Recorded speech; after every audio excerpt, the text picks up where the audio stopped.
everyone, Gina with Bellie Beads Paper Jewelry. I'm here today to bring you a tutorial on how I glaze my beads. I've been asked by so many people on my process and to make this tutorial.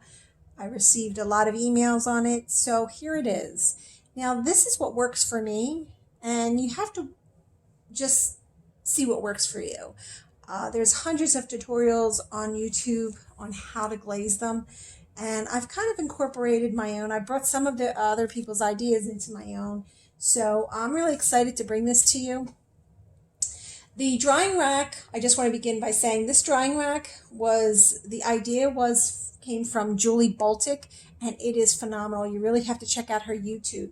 It is made out of PVC piping, and she gives a great detail on instructions, and that's where this came from, and it works for me. She does have wooden dowels on hers, and I don't.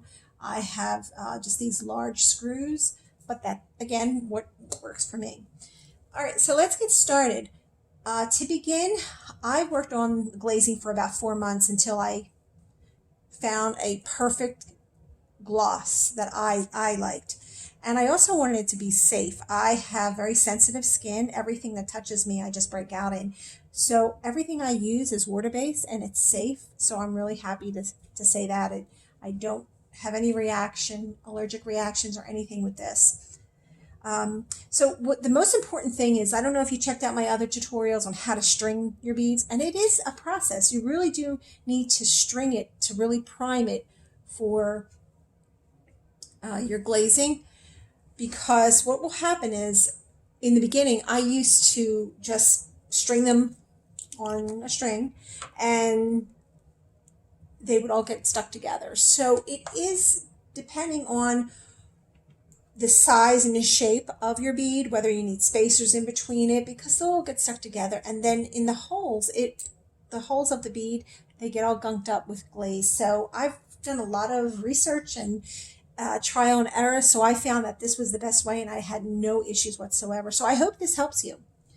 All right, so the beads themselves, I put the first glaze of beads on it last night just to give you the idea of how to place the second glaze. The first glaze is very simple.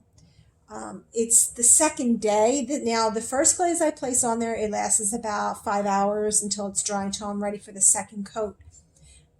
But it's the second coat you have to be mindful of, because the first coat, the beads get all stuck together. Now, not in a bad way. They just get a little stuck where you have to break them off. And I'll show you how I usually get the kids involved in this too. After I have them glazed and they're hardened, the kids will get involved and they'll just break them apart very easily. It's not hard, and they don't get, and if you see, there's no gunk like glazes or anything in between there.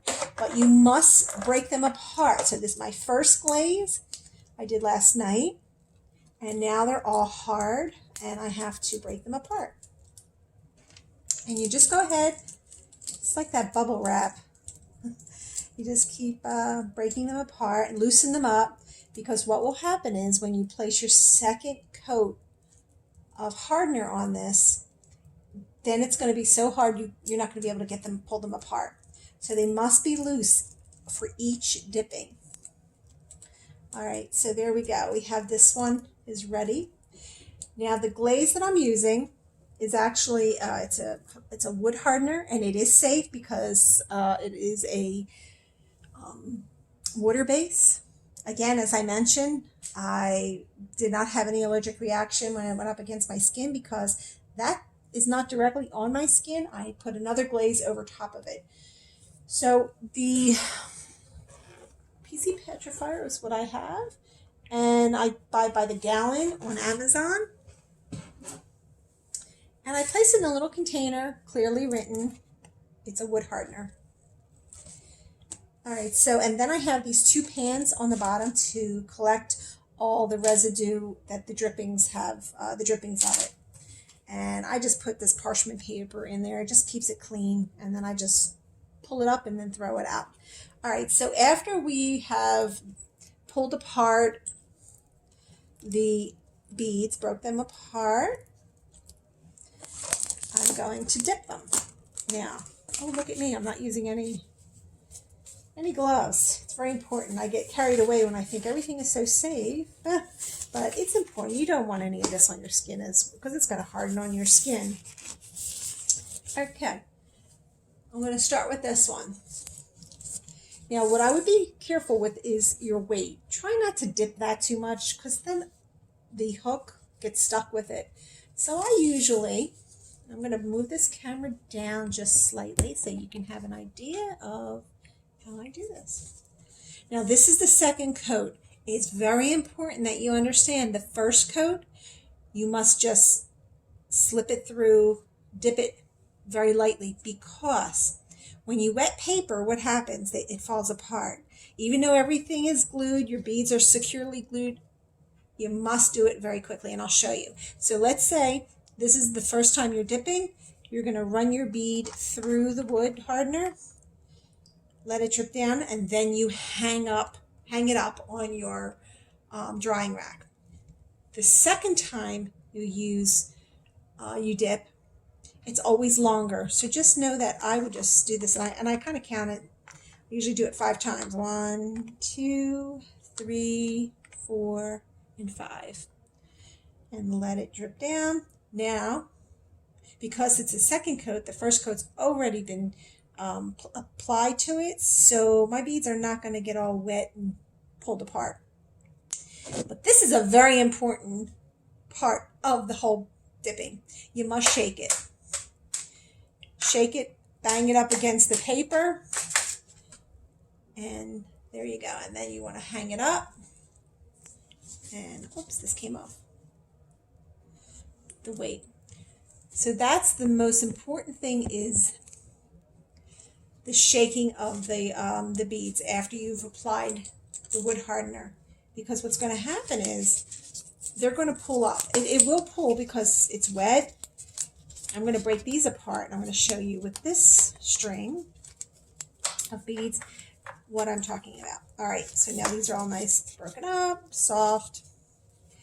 Okay, again, I'm going to run it through a little bit longer. 1, 2, 3, 4, and 5. Because now it's already been coated the first time, it's going to take a little longer for it to adhere. So I kind of soak it a little bit, give it a little bit more of a bath. Now, bang it across, shake it up. Okay. And then place it on there like that. So that's basically the way of dipping, and it's really easy. And I will also indicate the ones that I have. I know a lot of you were asking me, when do you use the spacers? And again, I have another tutorial on that. It's stringing of the beads. It's really important. When you see these spacers I use, you're going to notice once I pull this apart, there isn't anything in that hole. Even the second and third coat. So what you're going to do is you're going to coat with wood hardener, the PC petrifier. You're going to give it 3 coats. Between each coating, you're just going to give it another hour. So last night I did this. It would have been ready in about 3 hours, 2-3 hours, until I did the second coat. The second coat, I would wait a good 3 to 4 hours, and then the third, I would wait about 4 to 5 hours before I used my glaze. Now, you have to be mindful of, don't put it in stone that those 3 hours are definite. You really need to check on them. I call them, I'm always babysitting my beads. I constantly checking them. Are they dry yet, or are they still sticky? So it really depends on the humidity in your home, or if you're doing it outside. I found that I have these in my house. The fumes don't bother me. There aren't really that much fumes. So this works best for me. And I also have asthma, so it really doesn't bother me.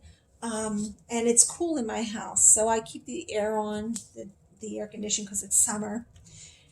So that's what I typically will do, is just keep looking at them, feel them. I call it babysitting them. I'm constantly babysitting my beads.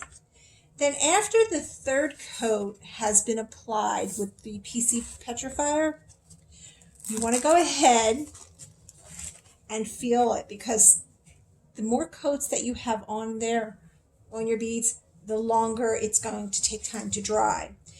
So you want to make sure they're not tacky, they are completely dry. Then you want to go ahead and do the same dipping method as you did with the wood petrifier, PC petrifier, and you want to use this polyacrylic. I use this, and this is fantastic. I place it in another container such as this, and it's usually 1 part poly to 2 parts water. I dilute it, and it works absolutely wonderful. And this has been definitely very successful for me. So let me see if I can find one of my beads here that I have finished. Just to give you an idea, I usually had my beads stored in bags, and this is some of the beads that I have. I don't know if you can see them, or see how glossy they are. So these worked really well, and I'm really excited about that. So if you like this video, please give me a thumbs up, subscribe, so I can bring you some more videos. I do have a whole lot more that I like to bring to everyone, and thank you. All right, bye.